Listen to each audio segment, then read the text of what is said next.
Bonjour et bienvenue dans votre journal quotidien consacré à l'artisanat africain. Aujourd'hui, nous allons parler de l'évolution de l'artisanat dans chaque partie du continent. Bienvenue, chers téléspectateurs.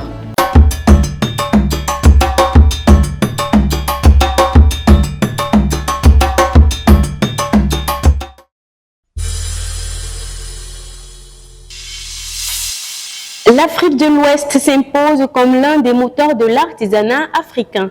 Dans les pays comme le Mali, le Burkina Faso, le Sénégal, la Côte d'Ivoire ou encore le Ghana, on constate une montée en puissance des centres de formation, d'obtention des diplômes professionnels et une forte implication des jeunes dans les métiers artisanaux.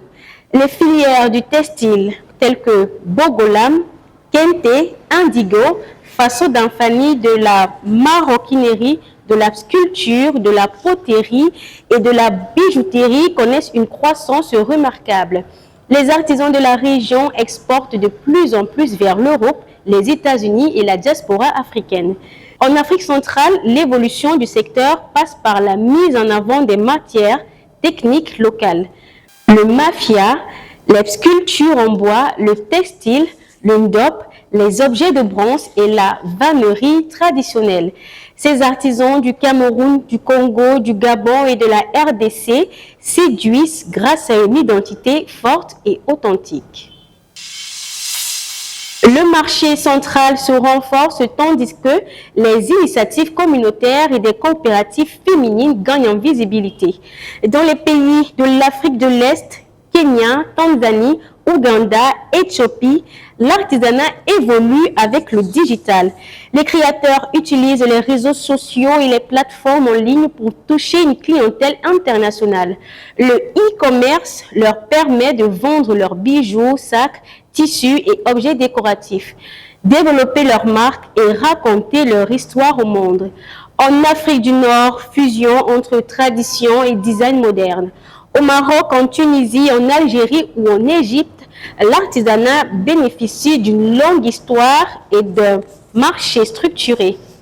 Les artisans revisitent les pièces traditionnelles, tapis, verrerie, cuir, poterie, céramique en y ajoutant une touche contemporaine.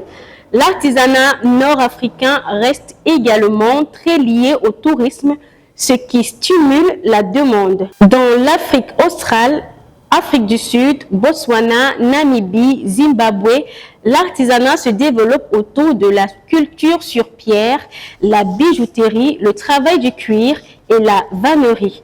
Le secteur bénéficie de la forte présence touristique et des programmes d'accompagnement destinés aux petites entreprises créatives.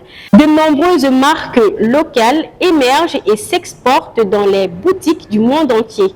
Quant à la diaspora africaine, elle joue un rôle essentiel dans la valorisation de l'artisanat africain. Installés en Europe, en Asie ou au Moyen-Orient ou en Amérique, de nombreux créateurs continuent de travailler avec des matières et des techniques africaines.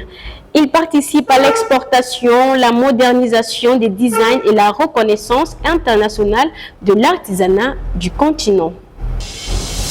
Chers téléspectateurs, c'est ici que s'achève ce journal. Abonnez-vous si vous ne l'êtes pas encore. Activez la cloche pour ne jamais rien manquer du nouveau numéro du Journal de l'artisan. Portez-vous bien.